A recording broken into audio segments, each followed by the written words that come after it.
Les choses que tu as envie de raconter, tu vas les chercher où? Je vais les chercher dans la vie, tout simplement, de tous les jours, hein. Donc, ça peut aller justement, de quelque chose de très léger, des lire entre potes ou autre, ou ça peut aller justement vers des thématiques plus profondes, des choses qui me touchent, des causes pour lesquelles je me bats. Voilà. Alors c'est quoi les causes pour lesquelles tu te bats? Alors entre autres, ce que je mets pas mal en avant, c'est la cause animale, qui est d'ailleurs très invisible, on va dire, en France et notamment dans l'artistique, hein, ça c'est clair, surtout dans mon milieu artistique, moi, dans le rap. Donc je le mets en avant.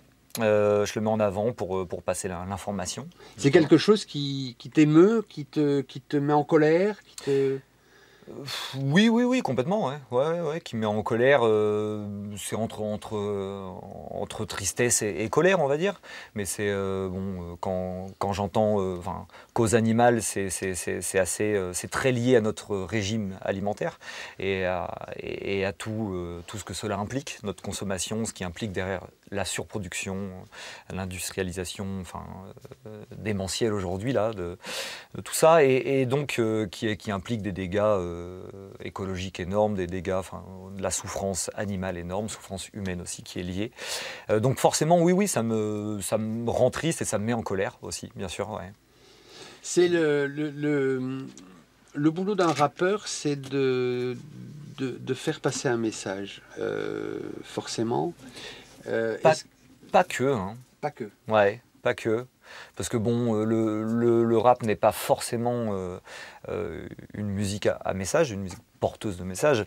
Maintenant, on a une certaine force dans le rap. On met les lyrics très en avant. On est très attaché au texte, surtout en France. En France, on est un pays à culture littéraire. Les premiers rappeurs français étaient très quand même justement textuels, engagés, etc. Et ça s'est perdu au fil du temps. Aujourd'hui, c'est vrai qu'on a ce qu'on nous montre aujourd'hui dans les médias par rapport au rap, c'est plutôt du rap justement un peu dansant, tout ce qui va passer boîte de nuit, du pop rap même limite, et du rap un peu gangsta rap, qui marche beaucoup. Le rap à message, c'est un peu perdu en chemin là. Mais il existe, hein, bel et bien. En tout cas, il a toujours une bonne place quand même dans le milieu. Ouais. Et t'es plutôt quoi, toi? Abdel Malik ou Booba? Ou les deux? Dans mes goûts? Ouais. Et dans l'idée que tu as de faire de la musique, de faire du rap? Ouais, alors, parce qu'il y a une différence entre ce que j'écoute et ce que je fais. Maintenant, j'aime bien, par exemple, alors, on va parler d'un Abdelmalik ou d'un Booba là en donnant des noms, mais plutôt on va dire un style de rap, de rappeur. Euh, des rappeurs comme Booba par exemple, qui sont un peu l'inverse de ce que je suis à travers ce qu'il dégage. Donc c'est-à-dire que ça va être un peu glorification de tout ce qui est euh, armes à feu, sexe, drogue, etc. Euh, Moi, des rappeurs comme ça, comme Booba par exemple, je les prends complètement au second degré. Je pense que c'est quelqu'un en tout cas qui fait ça au second degré. Malheureusement, aujourd'hui, il y en a beaucoup qui, je pense, ne sont plus au second degré. Et aussi le public, le grand public, qui est un public très très jeune, ne discerne pas forcément le premier du second degré. Maintenant, Justement, alors c'est un boulot peut-être que tu te donnes justement de penser à ce public qui est très jeune et qui a aussi le droit de ne pas entendre ou écouter n'importe quoi. bah, Quand je parle du à la message, base, je veux dire, il y a des choses qui peuvent être nocives, tu le sais oui, aussi oui, bien que oui, moi. bien sûr, Il y bien a sûr. des choses qui peuvent être au contraire très positives. Il faut faire attention à qui on s'adresse. Et ça, Oui. c'est Il, l'éternel problème. Ouais, il faut faire attention à qui on s'adresse. Après, dans un sens, ces rappeurs-là, même, je leur jette pas la pierre parce que c'est le public les choisit et c'est le public qui les porte et qui est demandeur de ce rap-là.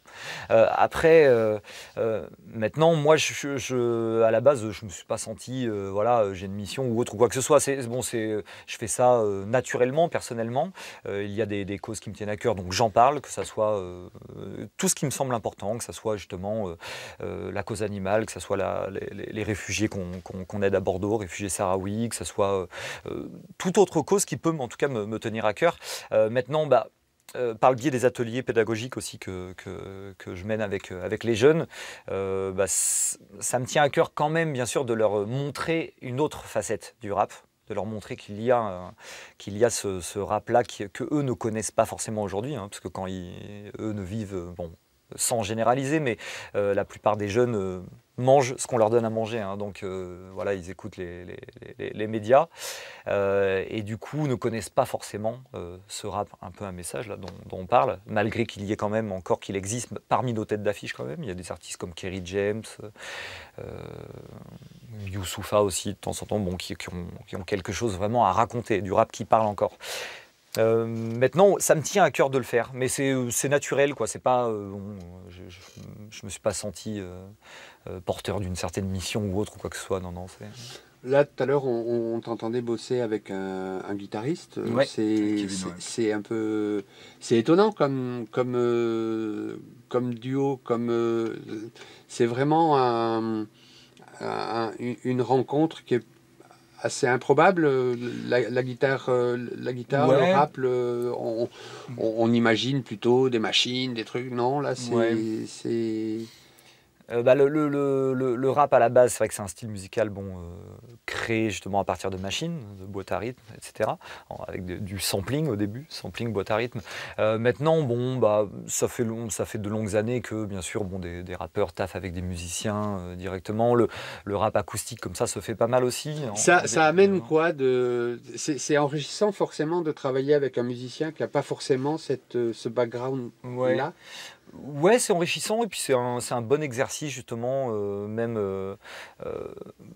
sur le fait justement de devoir s'adapter à un instrument, à quelqu'un. Comme justement Kevin là, joue de la guitare, il n'y a pas de métronome derrière ou de beat de batterie, quelque chose pour se caler, quoi. C'est vraiment entre lui et moi qu'il va falloir trouver un certain équilibre.